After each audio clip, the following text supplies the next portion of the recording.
Bonjour à vous tous. Aujourd'hui, nous entamerons notre méditation dans le livre de l'Apocalypse.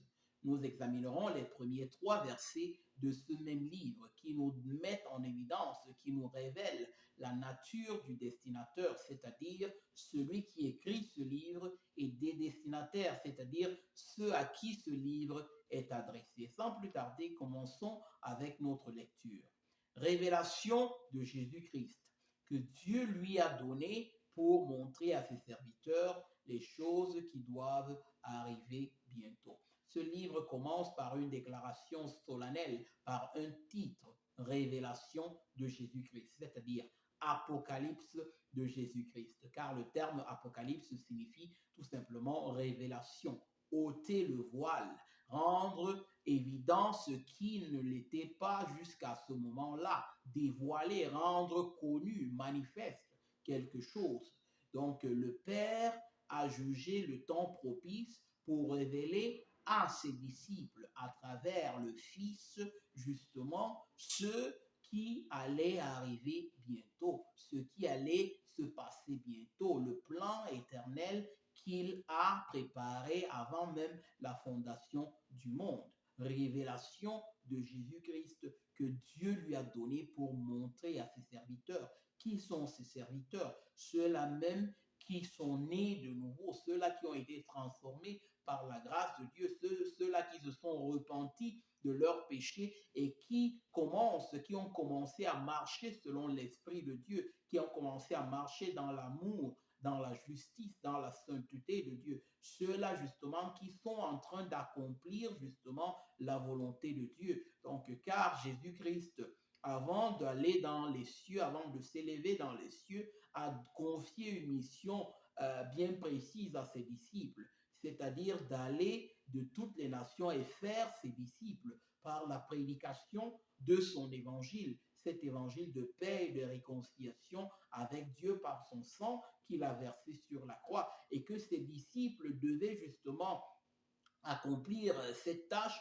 en attendant son retour, car il serait allé près du Père leur préparer une place, et par la suite il serait revenu pour les accueillir. Et donc le Seigneur, Dieu le Père, dévoile au Fils la nature encore des événements qui précéderont justement le retour du Fils dans le monde pour établir son autorité. Et donc, le Fils désire que ses disciples soient au courant des événements que le Père a préparés pour manifester sa gloire. Et donc, voilà pourquoi justement Jésus-Christ envoie justement son ange pour communiquer cette vérité, cette révélation à son Église, à ses enfants, à travers l'apôtre Jean. Au verset 2, il nous est dit, lequel, c'est-à-dire Jean, a attesté la parole de Dieu et le témoignage de Jésus-Christ, tout ce qu'il a vu. Comment est-ce que Jean fait pour attester la parole de Dieu et le témoignage de Jésus-Christ, les choses qu'il voit? À cause tout simplement de l'Esprit de Dieu qui habitait en Jean, à cause de la parole de Christ qui habitait en Jean. Jean a ce discernement de la part de l'Esprit de Dieu qui habite en lui. C'est l'Esprit de Dieu qui convainc son esprit que ces paroles-là proviennent bel et bien de Dieu le Père, que ce sont les paroles de Christ, que ce sont les paroles de témoignage que le Fils est en train de communiquer à son Église, que ces paroles sont dignes d'être acceptées, sont véritables, sont des paroles justement de vérité et qui justement ont un impact et doivent avoir un impact sur la vie du disciple de Jésus-Christ. Car le disciple de Jésus-Christ tient sa vie par les paroles de Christ. La parole de Christ est celle-là qui fait vivre le disciple de Christ. Et le disciple de Christ est disposé justement à recevoir les paroles de Christ car il sait que sa vie en dépend. Et donc, le Seigneur Jésus-Christ, justement, envoie son ange pour révéler à ses disciples les événements qui précéderaient son retour sur la terre. Et qu'est-ce qui nous est dit au verset 3? Au verset 3, il y a une bénédiction particulière que le Seigneur adresse. Il est dit, heureux celui qui lit et ceux qui entendent les paroles de la prophétie.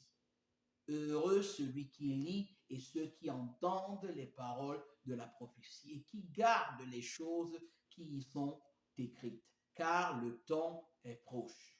Le Seigneur ici est en train d'annoncer l'imminence de son retour. Il est en train de mettre en garde justement ses disciples du fait qu'il est proche, qu'il revient bientôt. Et donc, il adresse une bénédiction particulière à ceux qui lisent ses enseignements, ses corrections, ses exhortations qu'il adresse à ses disciples afin qu'ils soient préparés à tous les événements qui s'accompliraient d'ici peu. Et donc, heureux celui qui lit et ceux qui entendent, c'est-à-dire ceux qui comprennent la parole, cet enseignement qui leur est adressé et qui se dirigent successivement d'après cette parole, qui sont disposés à obéir à cette parole, à se soumettre à cette parole. Donc, le Seigneur déclare une bénédiction particulière à ceux qui lisent tout d'abord cette parole de la prophétie,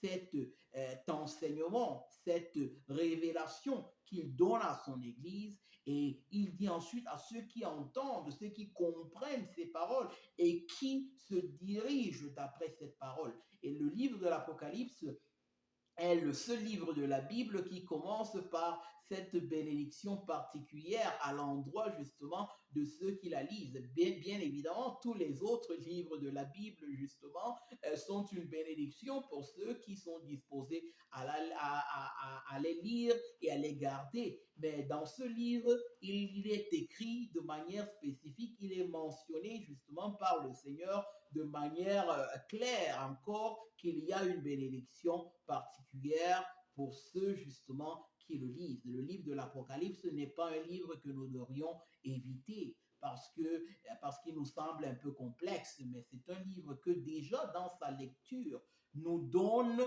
une certaine bénédiction, nous permet justement de vivre notre vie tout d'abord dans la prospective que le Seigneur voudrait que nous la vivions, afin que nous ne nous perdions pas dans les choses de ce monde, afin que notre cœur soit disposé justement à marcher de manière fidèle, de manière juste dans la mission que le Seigneur nous a donné d'accomplir, de ne pas prendre plaisir dans les choses de ce monde, mais de vivre comme des pèlerins dans ce monde en attendant son prochain retour, car nous n'avons pas ici-bas une cité permanente, comme disent les apôtres dans d'autres écrits. Donc, le disciple de Jésus-Christ doit marcher sur cette terre avec justement cette compréhension, avec justement cette idée dans la tête que le Seigneur est proche, que le retour du Seigneur est proche et qu'il ne doit pas se perdre dans les futilités de ce monde, mais il doit mettre de sa part tout effort pour marcher dans la justice, dans la sainteté à laquelle le Seigneur l'appelle, afin d'être un témoin fidèle de son évangile, afin d'être justement un guide pour les aveugles, pour ceux qui sont en train de marcher dans les ténèbres de ce monde.